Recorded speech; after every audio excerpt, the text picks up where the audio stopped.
What's up, guys? Welcome back to another episode of Kyusha Limit. I'm Dougie B, and back to work on the 240Z. We got some emblems to fix. We got some stainless trim on the side of the car. It runs along the rain gutter to replace. We got a front bumper to put on, and that's pretty much going to be a wrap. And then I'm going to give you a little sneak preview of what's coming next week. Alright guys, so one thing that I mentioned to you guys that I want to get taken care of is I want to get these emblems removed because they are placed much too close. They should be they're probably at about the right height, but they should be probably back about this much. Luckily the previous owner appears to have just used double-sided tape to hold them on, so we're just going to have to get in behind that and with like a plastic pry bar or like a mar tool.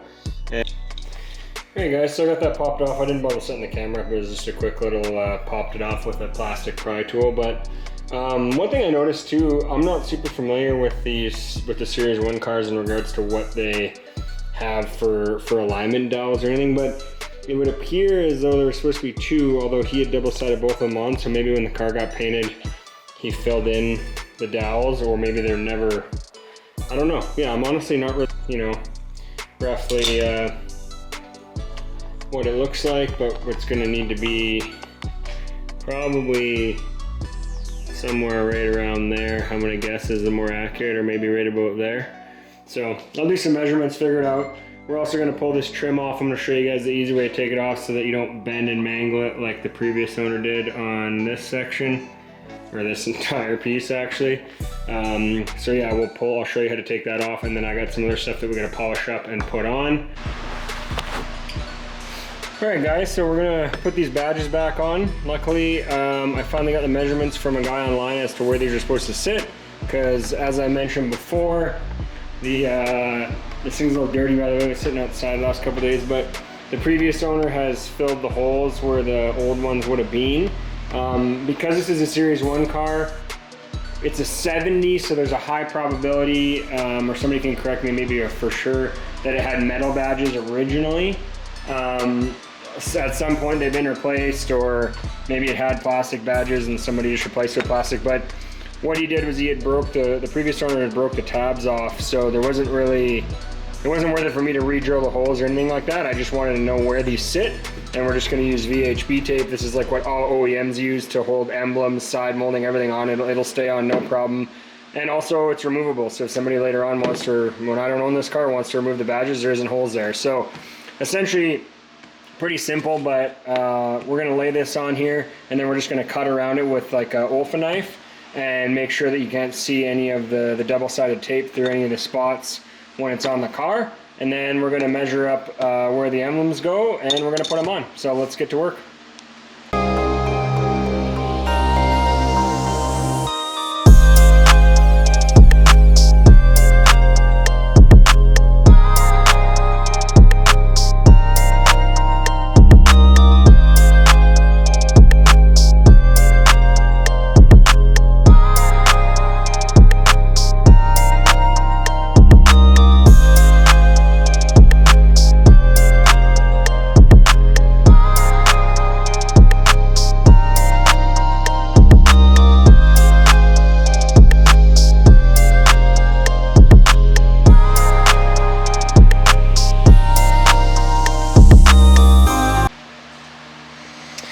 Alright guys, so here's kind of what I did. The key when you're doing stuff like this with these types of emblems is, as you can see, a portion of it is sunken in, so obviously putting double-sided tape in there on its own is probably not going to hold it. You want to try to get something that's quite flush. In this case, these two outer edges are probably enough to hold it, but because I don't want something maybe catching, like when I'm using a California duster, detail brush or something, catching an edge and pulling it, I did lay some in here, just as a little bit of extra. It's not going to hurt anything. Make sure that when you trim it, you trim back from the edges, so that when it's on the car, you're not going to see gray, because it is going to stick out the thickness of this. The other thing is make sure that all of this is on the same level. Like, don't have two pieces overlapping. It's going to have a bulge somewhere. And yeah, and then pretty much if you just use your Olfa knife to pick the pick the backing tape off is usually what I find to be the best way to do it. Sometimes try to pick something that's a little bit wider. There we go. And yeah, we'll just peel all the backing before we put it on the car. So let's do the other one. Alright, we're gonna start with this side. A bunch of people are probably gonna kill me because I'm not actually cleaning this properly, but this whole car needs a polish, so I'm not overly concerned.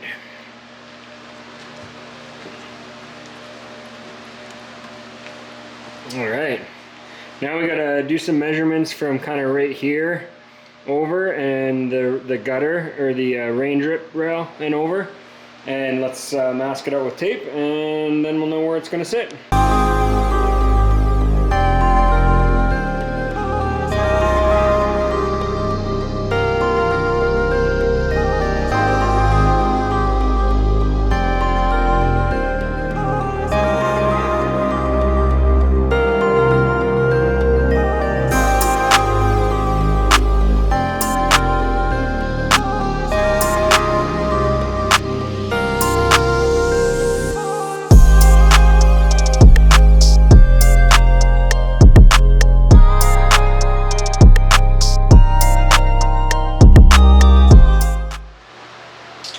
Alright, so I measured it out there. I want to give a shout out to Gary Hanran.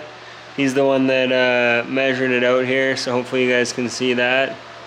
85 millimeters down, 35 millimeters inset, right to the essentially the tip of the emblem.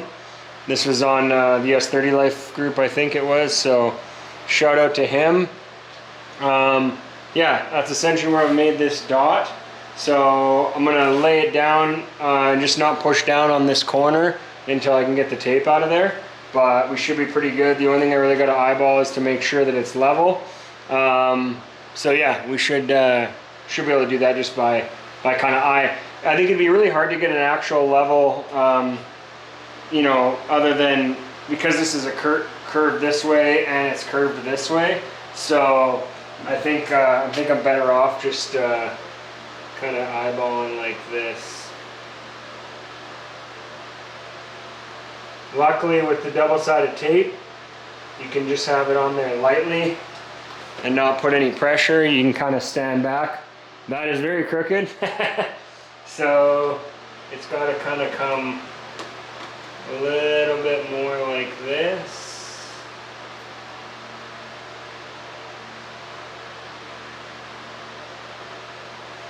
See how that looks. That looks pretty close, I'd say. Just gonna reference the picture.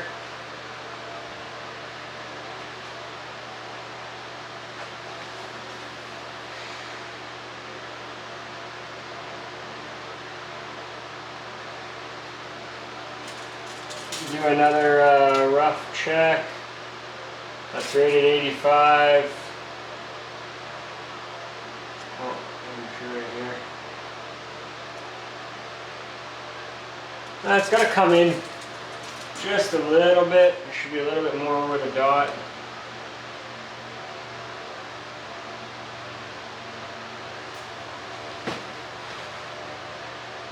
There we go.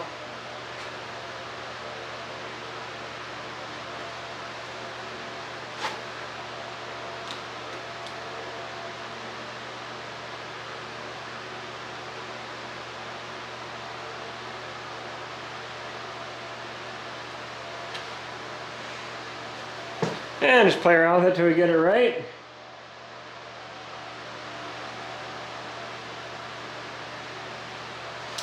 Pretty happy with that.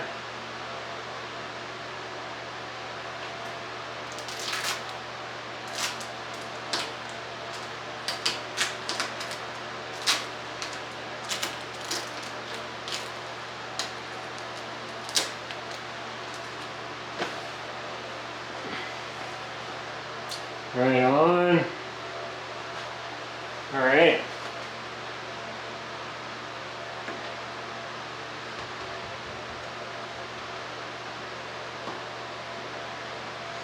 there we have it. Take you off the stand here. So yeah, that's all mounted up. Looking really good, I think. If you remember in the video earlier, it was like here. The Z was like almost touching. Well, this side actually I think is a little further away, but the other side I think the Z was like literally almost touching that. So this is definitely a lot more close to the accurate spot where they're supposed to be. So yeah, let's go ahead and bang out the other one. All right, guys, just gave this one a quick wipe, and actually, if you, I'm gonna see if I can zoom in here. If you guys can see this one, you can actually see. There you can just kind of make out right there. That's where the hole used to be, you can tell, and then right there. So I have a little bit better idea on this one, but not that it matters, obviously, because we're going to be still using the double-sided tape. But the other side, you couldn't quite make out, make these out. I'm wondering if maybe quarter panel was changed on the other side or something. But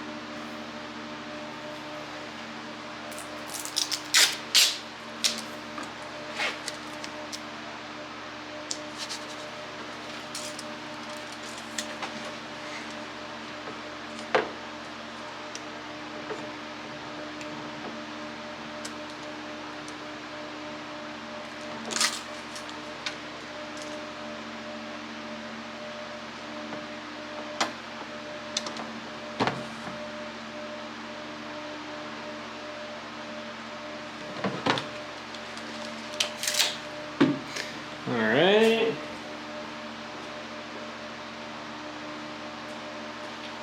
This one I can kind of see how accurate is. The pins were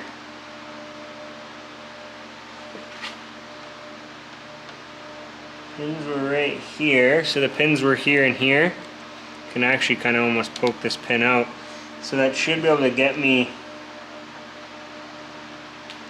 That's pretty close.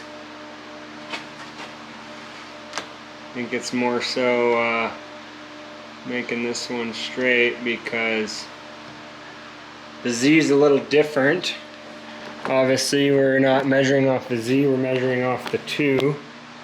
So it's more about making this look level and arguably somewhat accurate measurement wise.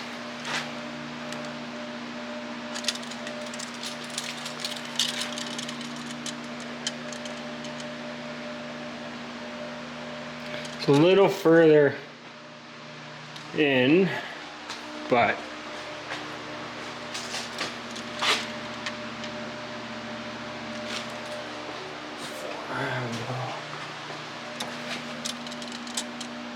that's pretty dang close. Just there we go. Let's see. Sorry guys, I'm doing this one-handed.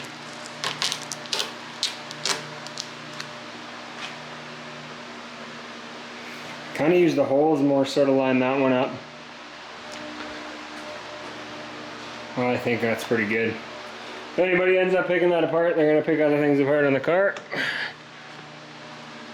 Heck of a lot before they pick that apart. Alright, so corrected. Not super close anymore. That's awesome. And now we're going to move on to showing you guys how to properly remove this chrome trim. As I showed before, previous owner has completely botched this by pulling up on it. All along here, it's just completely wrecked. So yeah, I got taught by a guy in town here who knows exactly what he's doing on how to remove this. And you actually start on the underside right here in this corner. This is the first place when you're installing the trim, and also when you're removing the trim. So let's show you guys how to do that properly. Alright guys, I'm not sure the best way to show this and be able to have the camera on it and everything, but I wanted to kind of go over the tools anyways that I like to use. I always recommend to use a flathead screwdriver, I think, but that's obviously a little sketchy with the paint. If you don't worry about your paint, it's probably easier to use a flathead. I have these plastic pry tools. I think it was this one that I use on the other side that worked the best. But essentially, it's on the outside of the car. This is right where it starts to bend down for the windshield. And on this particular trim, there's like a lip that goes along here, and if you try to bend from this way, you're going to bend, essentially do what the previous owner did. So what you want to do is you actually want to pry from this way outwards, and this might be quite hard for me to do because I think I'm going to require 2 hands, but essentially in any way you can get leverage, you're just going to essentially pry this outwards while you're pulling on it. So I'm going to try to set the camera up. All right, I think I might, you guys might be able to see that, hopefully. All right, I'm just going to try to get it to get started somewhere. Sometimes if you just pull on it, you can kind of feel the the trim kind of roll. So it's on there like this, and you got to kind of roll the bottom off. Oh, there we go.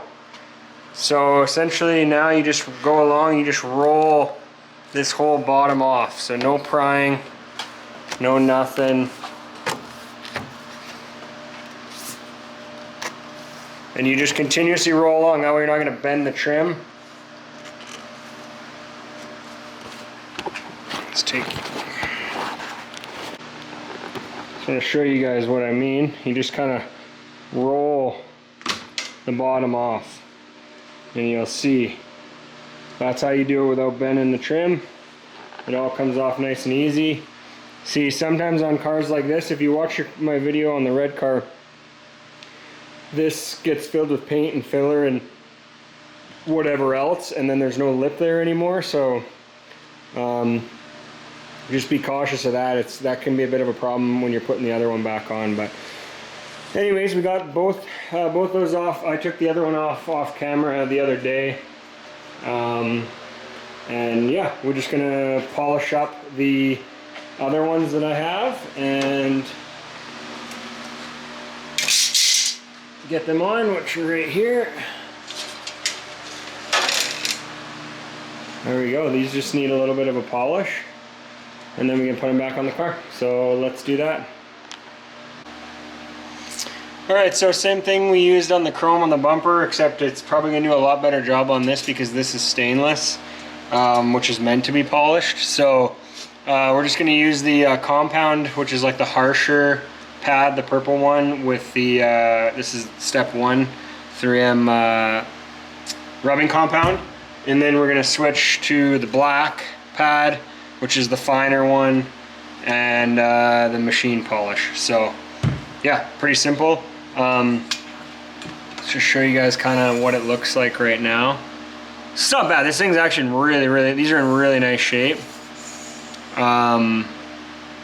But we are going to make them shine a lot more than that. So let's get to it. Not going to require much compound and polish for a piece this size. Oh, you know something? I just noticed these got some paint on them. So I'm going to hit that with a little bit of sandpaper before I start the polish process, and just get rid of that.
All right, Well, that took longer than I expected, but I think we're finally ready to polish it now. So we already got the compound on there still.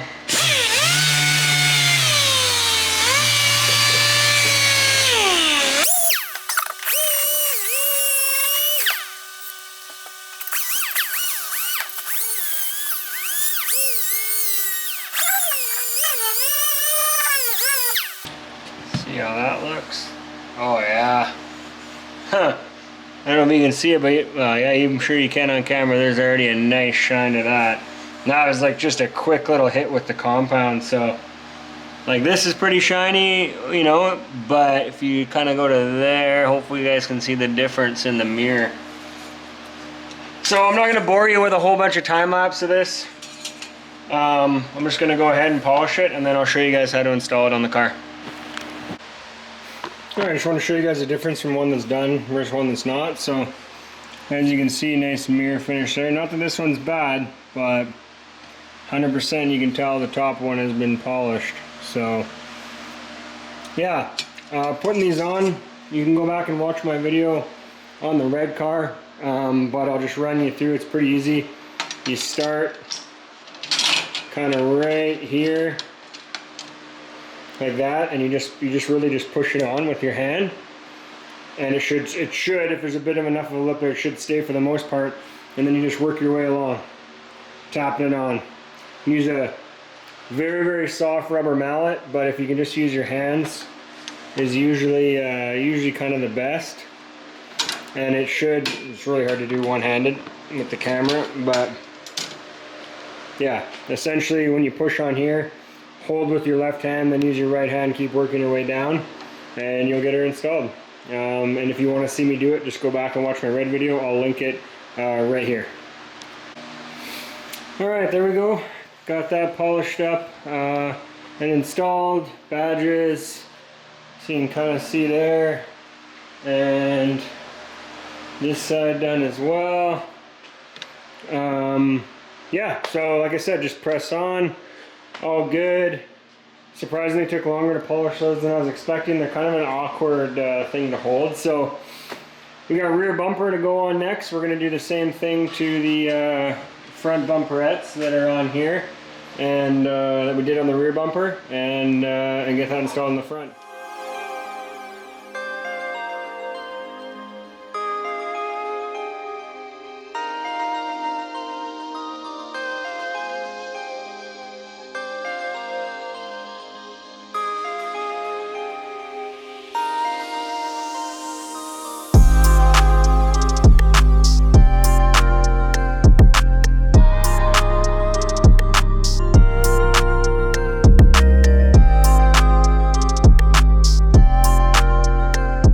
So that bumper's removed. Something that is kind of neat, especially considering I like to 3D print stuff, is these pieces I've never seen before. Were installed on the little end pieces of the bumper, and I mean, this kind of just simulates the foam tape, I guess, that we had on the back, where it exactly butts up against paint. So yeah, it's kind of a neat little thing. I thought, man, I'd like to Google and see if I can find the file for these. They appear to be printed out of TPU because they got quite a bit of flex to them. So yeah, just kind of a neat little thing. They sit right on here. So right on these little ends, they just slide off. So yeah, that's a rad little piece of engineering that somebody came up with and printed. So I'm gonna keep those, obviously, put them on the new bumper. And yeah, I'm not gonna bore you guys with the removal of the bumperettes and polishing of the front bumper, because it's the exact same as the rear. So just look back on my last video and you'll see how I did it, but we'll get the front bumper mounted up. So alright, so the new front bumper is on and looking way better than the one that was on there. Not all bent up and mounted correctly. Fits pretty close, I'd say like 90%. It could use a little tweak here and there, but overall I'm pretty happy with it. Looks a lot better with the rubber in there and just cleaned up. And I'll give you one more look at the back one as well. So, and badges are on.